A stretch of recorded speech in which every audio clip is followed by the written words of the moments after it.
ফেসবুকে আমার পক্ষ নিয়ে কাউরে গালাগালি করেন না। কেউ যদি আমারে গালি দেয়, আপনি কমেন্ট বক্সে যায় বলবেন আসসালামু আলাইকুম। ঠিক আছে তো? আপনি কমেন্টস বক্সে কি বলবেন? আসসালামু আলাইকুম। কেউ যদি আমার মা বাপ তুলে গালি দেয়, আপনি বলবেন যে আপনার আব্বা আম্মাকে আমার সালাম দিয়া। ঠিক আছে তো? একবার আমার বিরুদ্ধে লেখলো, আমার মুরিদ হোক, আমার ভক্ত হোক, কেউ আমার পক্ষ হয়ে কারোর সঙ্গে গালাগালি করবেন না। মন থাকবে? আপনাদের দায়িত্ব হলো আমার যত পজিটিভ কথা আছে, এই পজিটিভ কথাগুলো প্রচার করবেন। যদি আমার কোনো ভুল হয়ে যায়, এটা প্রচার না করে আমার কইবেন যে হুজুর আপনার এটা ভুল হইছে, আমি সংশোধন করে দিন। ঠিক আছে তো?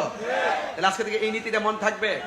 একবার যেই হোক, অনেক লোক দেখবেন আপনার সাথে চলতেছে, যখন আপনার সাথে কি হয়ে যাবে, মনোমালিন্য হয়ে যাবে, তখন আপনার বিরুদ্ধে সে অনেক কথাই লিখতে পারে।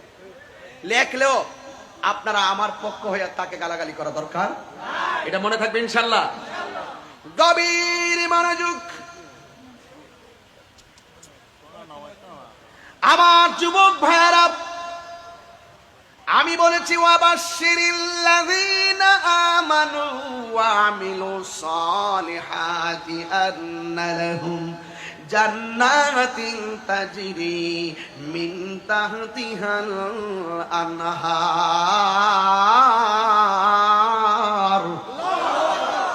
আল্লাহ রাব্বুল আলামিন বলেন, যাদের মধ্যে দুইটা কোয়ালিটি, দুইটা গুণ যার মধ্যে পাওয়া যাবে, ওই মানুষটাকে আমি আল্লাহ জান্নাত দিয়ে দিব। এই জান্নাত আমরা চাই কি চাই না?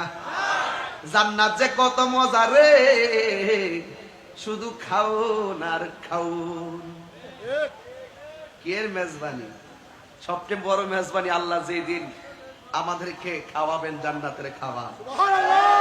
খাওয়ানটা সামনে আসেনি? আছে। এই খানা পাইতে গেলে খানার কাজ করতেই হবে।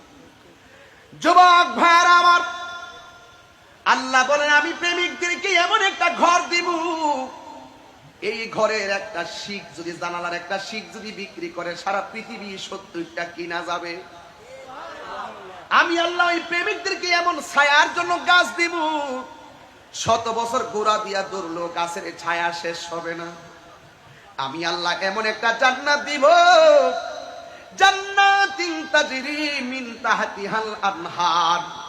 আমি আল্লাহ ওই জান্নাতের ভিতরে দিব, জান্নাতের নিচ দিয়া এমন একটা নদী প্রবাহিত হবে, ওই নদীর হাওয়া যখন গায়ের মধ্যে লাগবে গো, তখন তার শরীরের মধ্যে প্রেমের ধুলা লাগবে।